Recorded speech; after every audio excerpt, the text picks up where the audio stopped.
Oke, balik lagi di channel Setiawan J. Video kali ini saya akan membahas atau sharing nih tentang all new Honda RV di servis 10.000 km. Apa saja yang diperbaikin, diganti, dan biayanya berapa. Oke, langsung saja kita lihat ya.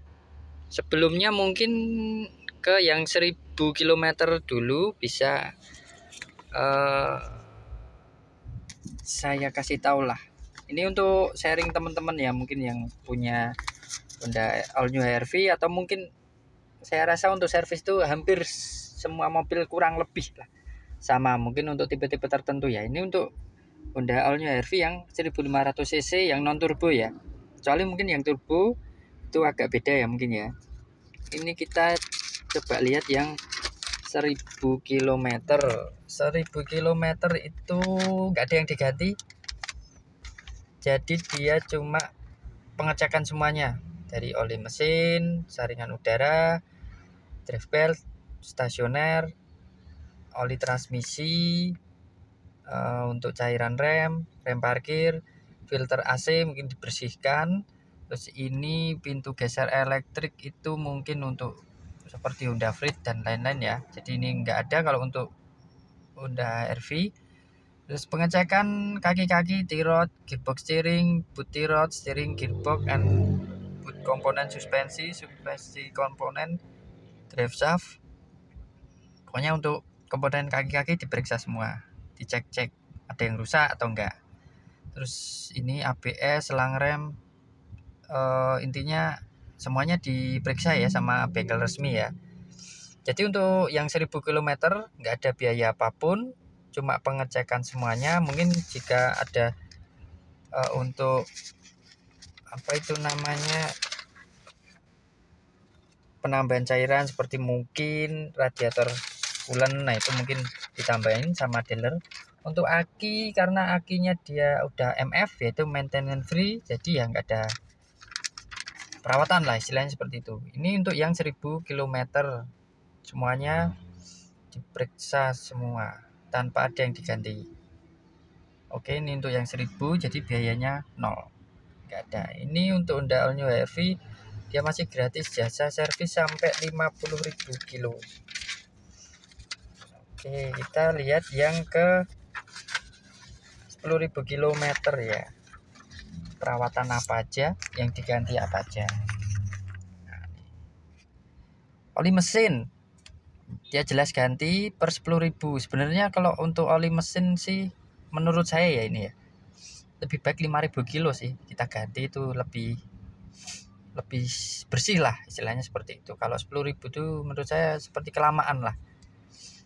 Terus filter oli pasti harus itu, sebenarnya untuk ganti oli itu baiknya harus kalian ganti filter oli. Saringan udara ini dia tidak diganti, diperiksa aja. Radiator coolant, cairan radiator dicek ketinggiannya masih normal atau enggak, kalau kurang ditambahin. Engine cleaner diperiksa, rem depan belakang diperiksa, biasanya dibersihkan sama bengkel resmi Honda. Terus penambahan ini atau ganti gemuk rem.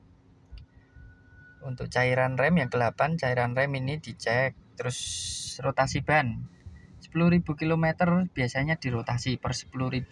Jadi biar habisnya bannya tuh kembangannya rata gitu loh. Itu pintu geser elektrik enggak ya untuk RV. Terus kaki-kaki ini periksa semua. Nih seperti ini. Ini kita lihat dari buku servis atau buku panduan dari Hondanya tersebut. Nah, kita lihat beralih ke fakturnya. Jadi apa aja yang diperiksa dan diganti, harganya berapa. Nih, ini untuk yang 10.000 km Honda RV. Ini saya KM 9.800 ya. Jadi sebelum 10.000 ya kurang sedikit sih, kurang 200 km. Free service, jadi jasa servis masih gratis. Ini dia ganti oli mesin, ganti washer drain. Ganti washer drain itu dia ganti baut pembuka oli. Dia ini periksa boot drive shaft, periksa fluida rem, periksa gearbox steering atau dan boot. Oli filter oli diperiksa, tapi nanti pasti diganti. Filter oli murah kok, cuman nggak nyampe 100.000, 50-an ribu. Terus pemeriksaan rem belakang, radiator coolant, seperti di buku servis ya pemeriksaannya, jadi mengacu pada itu. Ini total biaya belum. Nah ini yang diganti part-partnya, grease pad, dia kuantitinya 2, jadi dia pakai 2, satunya dia harga 32.000, jadi total 64.000. Washer drain itu tadi baut pembuka olinya diganti 9.000. Kalau biasanya kalau nggak diganti itu, kalau di bengkel-bengkel biasa dikasih itu apa, solatif buat air itu loh, biar rapet lah istilahnya kayak gitu. Sebenarnya kalau nggak diganti ya solusinya kayak gitu, tapi kalau diganti cuma 9.000 mending ganti aja sih. Jadi sealnya juga atau bautnya masih baru lah. Terus ini dia Honda HR-V mesin 1500 cc yang non turbo, mungkin yang tipe SE ke bawah ya, SE, E sama S, kecuali yang turbo atau yang RS yang baru ini. Ini dia pakai oli 0W 20 SN. Dia per liter ya, ini dia pakai 4 liter, 4 galon per galon literan itu loh. Dia seharga 130.000. Dia olinya tadi 0W 20 SN GF5 ya dia. Ini 130.000. 4 berarti totalnya 520.000. Ini sama filter oli, oil filter cartridge, dia cuma 41.000 ini. Terus untuk pekerjaan tambahnya yaitu sporing, karena bannya rotasi di kilometer 10.000 ya, jadi per 10.000 dirotasi dan di sporing juga sih. Berarti itu sporingnya 225.000.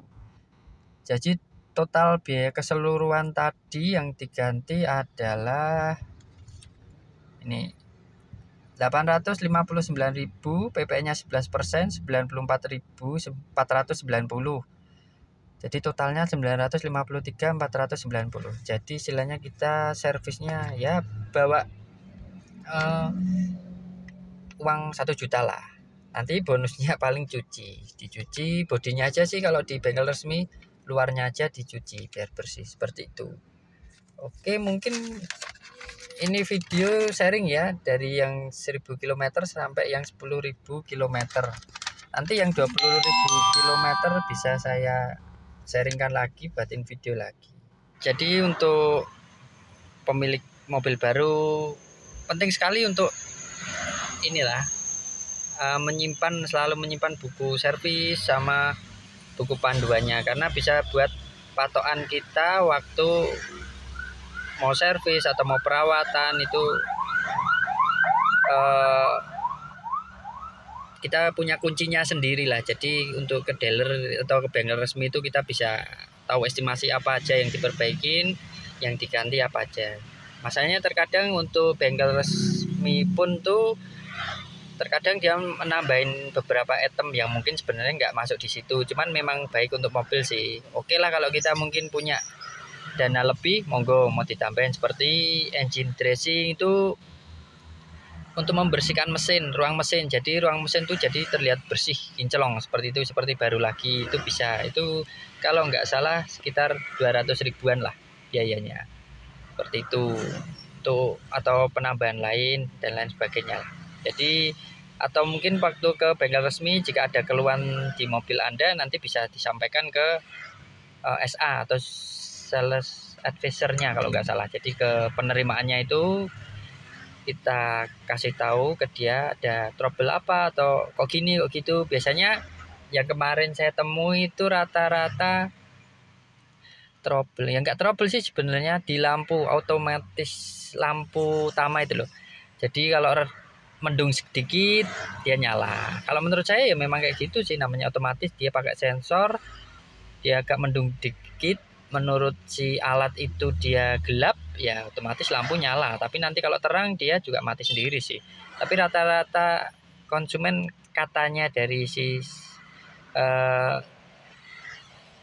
SA-nya Honda banyak yang mengeluhkan itu sih, terlalu kayak sensitif banget untuk nyala lampu utama itu. Oke, mungkin cukup sekian video kali ini. Terima kasih sudah menonton. Jangan lupa like, komen, dan subscribe.